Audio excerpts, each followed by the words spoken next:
ಜೈ ಶ್ರೀ ಗುರುದೇವ್. ನನ್ನ ಹೆಸರು ಉಮೇಶ್ ಅಂತ. ನಮ್ಮ ಊರು ಆದಿಚುಂಚನಗಿರಿ ಆಸ್ಪತ್ರೆಯಿಂದ 5 ಕಿಲೋಮೀಟರ್ ದೂರದಲ್ಲಿದೆ. ಅಳೀಸಂದ್ರ ಅಂತ, ನಾಗಮಂಗಲ ತಾಲೂಕು. ನಾನು ಒಬ್ಬ ಸರ್ಕಾರಿ ನೌಕರನಾಗಿದ್ದೆ. 2021ರಲ್ಲಿ ನಿವೃತ್ತಿಯಾದ 2-3 ತಿಂಗಳಿಗೆ ನನಗೆ ಈ ರೋಗದ ಲಕ್ಷಣಗಳು ಕಂಡುಬತ್ತು. ಅದೇನೋ ಹೇಳ್ತಾರಲ್ಲ, ಇತ್ತೆಲ್ಲ ಗಿಡ ಮುದ್ದಲ್ಲ ಅಂತ. ಹಾಗೆ ಮನೆ ಪಕ್ಕದಲ್ಲಿರುವ ಈ ಚುಂಚನಗಿರಿ ಆಸ್ಪತ್ರೆಯನ್ನು ಬಿಟ್ಟು ನಾನು ಬೆಂಗಳೂರಿಗೆ ಹೋದೆ. 2 ವರ್ಷಗಳ ಕಾಲ ನಾನು ಬೆಂಗಳೂರಿನ ವಿವಿಧ ಆಸ್ಪತ್ರೆಗಳಲ್ಲಿ ಚಿಕಿತ್ಸೆಯನ್ನು ಪಡೆದೆ. ಆದರೆ ಕೊನೆಗೆ ಅಲ್ಲಿಯೂ ಹೇಳಿದರು, ನೀವು ಡಯಾಲಿಸಿಸ್ ಮಾಡಿಸ್ಲೇಬೇಕು, ಕ್ರಿಯಾಟಿನ್ ಡೌನ್ ಆಗ್ತಾ ಇಲ್ಲ ಅಂತ ಹೇಳಿದರು. ನನಗೆ ಅಲ್ಲಿ ಸೌಲಭ್ಯ ಇಲ್ಲದಿದ್ದರಿಂದ ನಾನು ಚುಂಚನಗಿರಿ ಆಸ್ಪತ್ರೆಗೆ ಹೋಗ್ತೀನಿ, ನನ್ನ ಡಿಸ್ಚಾರ್ಜ್ ಮಾಡಿ ಅಂತ ಹೇಳಿದೆ. ಅಲ್ಲಿ ಈ ರೀತಿಯ ಸೌಲಭ್ಯ ಇರ್ತದೆ ಏನ್ರಿ ಹಾಗೆ ಅಂತ ಕೇಳಿದರು. ನಾನು ಇದೆ ಅಂತ ನಾನೆಲ್ಲ ವಿಚಾರಿಸ್ಕೊಂಡಿದ್ದೀನಿ. ನಿರ್ಮಲಾನಂದ ಸ್ವಾಮೀಜಿ ಬಂದ ಮೇಲೆ ಭಾಳ ಇಂಪ್ರೂವ್ ಮಾಡಿದಾರಂತೆ. ನಾನು ನೋಡಿಲ್ಲ. ನಾನು ಅದೇ ಪಕ್ಕದ ಮನೆಯೇನಾದರೂ ಅಲ್ಲಿ ಹೋಗಿ ನೋಡದೇ ಇರೋನು ನನ್ನಂಥ ನತದೃಷ್ಟ ಇಲ್ಲ. ನನ್ನನ್ನು ಡಿಸ್ಚಾರ್ಜ್ ಮಾಡಿ ಅಂದ್ಬಿಟ್ಟು ಡಿಸ್ಚಾರ್ಜ್ ಮಾಡಿಸ್ಕೊಂಡು ಮಾರನೇ ದಿನ ಬಂದು ನೋಡಿದೆ. ಇಲ್ಲಿಯ ಸೌಕರ್ಯಗಳನ್ನು ನೋಡಿ ರೋಮಾಂಚಿತನಾದೆ.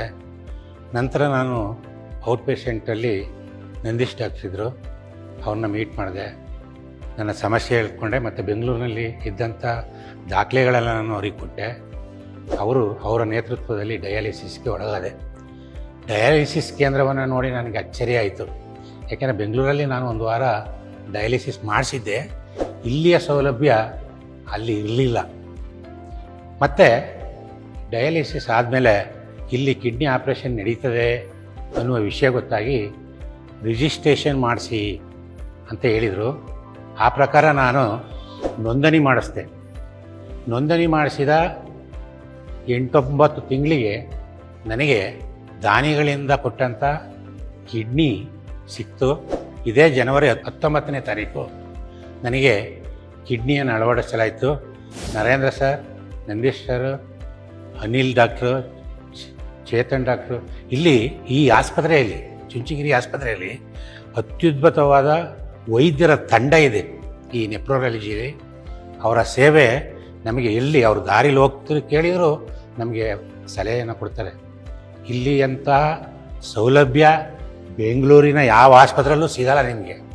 ಜನಗಳಿಗೆ ನಾನು ಕೇಳ್ತಾ ಇರೋದು, ಈ ನಿರ್ಮಲಾನಂದ ಸ್ವಾಮೀಜಿಯವರು ಈ ಕಿಡ್ನಿ ಮತ್ತು ಹಾರ್ಟ್ ವಿವಿಧ ಎಲ್ಲ ವಿಭಾಗಕ್ಕೂ ಹೆಚ್ಚಿನ ಗಮನವನ್ನು ಹರಿಸಿ ತುಂಬ ಸೌಲಭ್ಯಗಳನ್ನು ಒದಗಿಸಿಕೊಟ್ಟಿದ್ದಾರೆ. ನಾವು ಅದನ್ನು ಸದುಪಯೋಗ ಪಡಿಸ್ಕೋಬೇಕು. ದಯಮಾಡಿ ಸ್ವಾಮೀಜಿಯವರಿಗೆ ನಾನು ಆಭಾರಿಯಾಗಿದ್ದೀನಿ.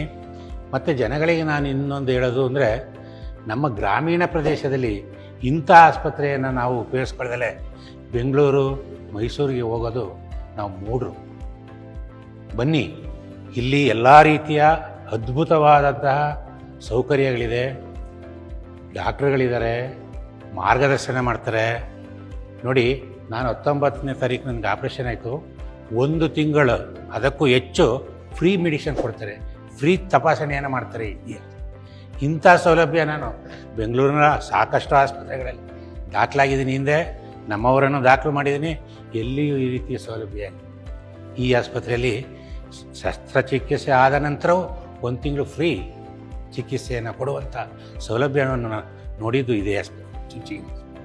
ಇದಕ್ಕೆಲ್ಲ ಕಾರಣ ನಮ್ಮ ನಿರ್ಮಲಾನಂದನಾಥ ಸ್ವಾಮೀಜಿಯವರು, ಇಲ್ಲಿಯ ವೈದ್ಯರು ಮತ್ತು ಇಲ್ಲಿಯ ಸೇವಾ ಸಿಬ್ಬಂದಿ ಎಲ್ಲರೂ ಪ್ರೀತಿ ವಿಶ್ವಾಸದಿಂದ ರೋಗಿಗಳನ್ನು ಕಾಣ್ತಾರೆ. ನೀವು ಜನಗಳು, ನನ್ನ ಸಹೋದರರಿಗೆ ಹೇಳ್ತಾ ಇರೋದು, ಈ ಆಸ್ಪತ್ರೆಯ ಸೌಲಭ್ಯಗಳನ್ನು ಉಪಯೋಗಿಸ್ಕೊಳ್ಳಿ.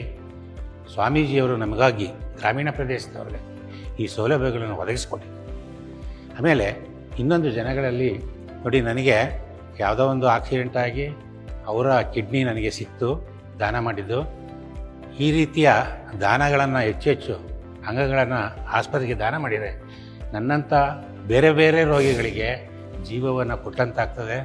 ದಯಮಾಡಿ ಅಂಗಾಂಗಗಳನ್ನು ದಾನ ಮಾಡಬೇಕು ಅಂತ ಈ ಮೂಲಕ ಕೇಳ್ಕೊತೀನಿ.